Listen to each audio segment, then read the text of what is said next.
that plays ingeniously upon the conventions of the mystery thriller, here inflected towards those of the Hammer horror movie.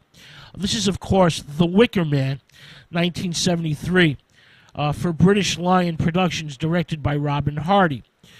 Now, this, inflection towards Hammer horror is a reference confirmed by the presence of both Christopher Lee and Ingrid Pitt.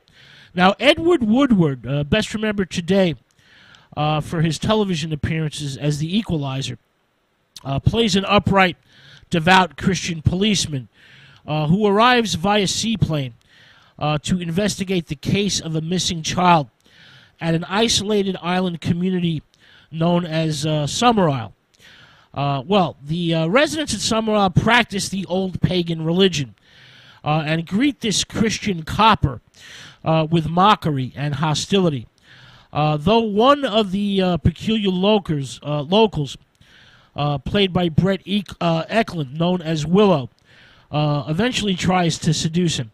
Christopher Lee, who plays Lord Summerisle, the community's leader, is ostensibly helpful and speaks of the island's pagan worship of the gods of nature as arising from their dependence on the soil.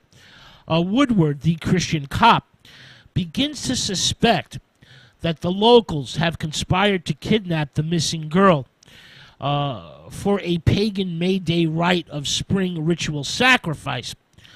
Little does he know that they have a much more diabolical plan in mind.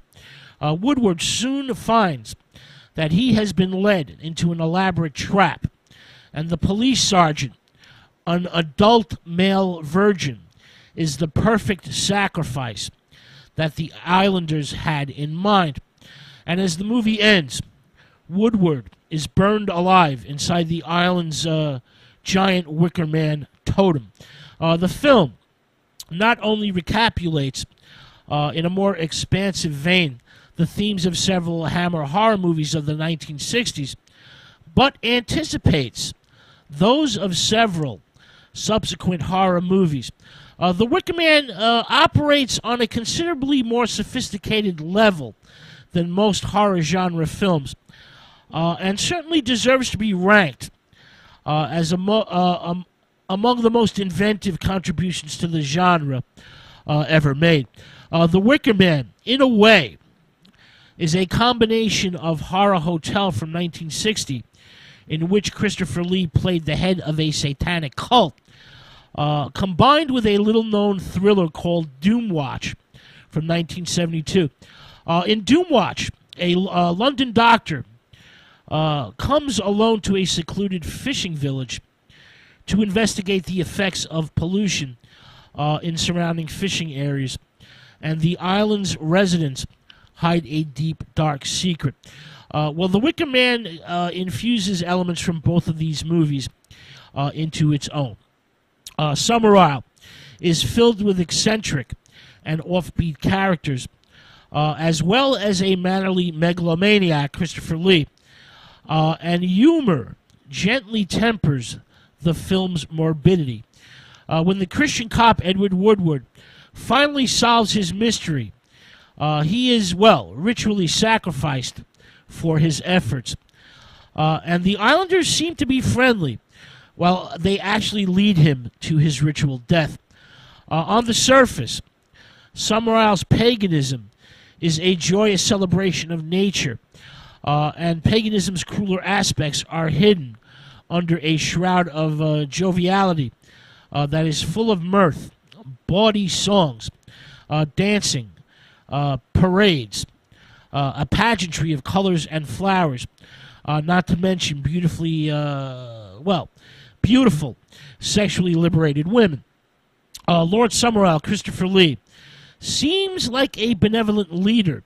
It is only when he actually carries out the terrible ritual death, burning Sergeant Howie, Edward Woodward, and the animals in the gigantic Wicker Man in order to appease the gods, that we see just how religiously crazed Lord Summerisle, Christopher Lee, actually is. In most horror films, Christianity triumphs over paganism, but not this time. As Sergeant Howie, Edward Woodward becomes a Christian martyr, which amuses Christopher Lee, Lord Summerisle, to no end.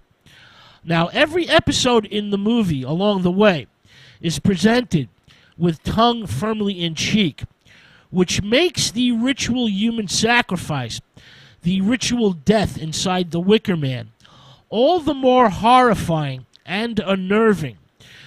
We have stopped smiling, and what was once amusing earlier in the movie is no longer funny.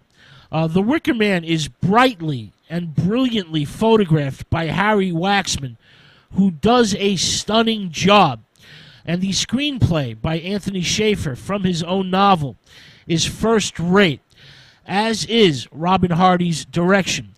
The Wicker Man, sadly, was criminally mismarketed and unjustly neglected upon its release. The movie was actually shelved for 2 years by its distributor, British Lion, and drastically edited by Studio Hatchetmen. 20 minutes of Christopher Lee's finest performance ever was expunged from the movie, and Ingrid Pitt's role was also drastically reduced as well. The movie was not released in England until 1975 and did not make the shores of America till 1979 in an even more drastically edited 88-minute version. I was actually at the American premiere of The Wicker Man at the Cinema Village here in New York City. It was in April 1979. And for, horror film fans, as well as the pagan community of New York, it was a major event and a major party. Some audience members were dressed in ceremonial robes, while others actually got naked and placed antlers on their heads. This, of course, wouldn't happen today. The police, the anti-fun police, would be freaking out, and I'm sure they would have put a stop to this. But boy, the premiere of The Wicker Man in New York in April 1979 was really quite a party. Now, my friends and I, we watched the proceedings in wonder and startled amazements, and we also smoked a giant-sized spliff. It was a night I will never forget. Now, Christopher Lee considered Lord Summerisle one of his finest roles, and The Wicker Man was one of his favorite movies. The actor, disgusted with the shelving and butchering of The Wicker Man and fed up with the direction taken by Hammer's Dracula film series, begins to drift away from the horror film genre and starts taking supporting character roles in big-budget action and adventure films like The Three Musketeers for Richard Lester and the James Bond movie, The Man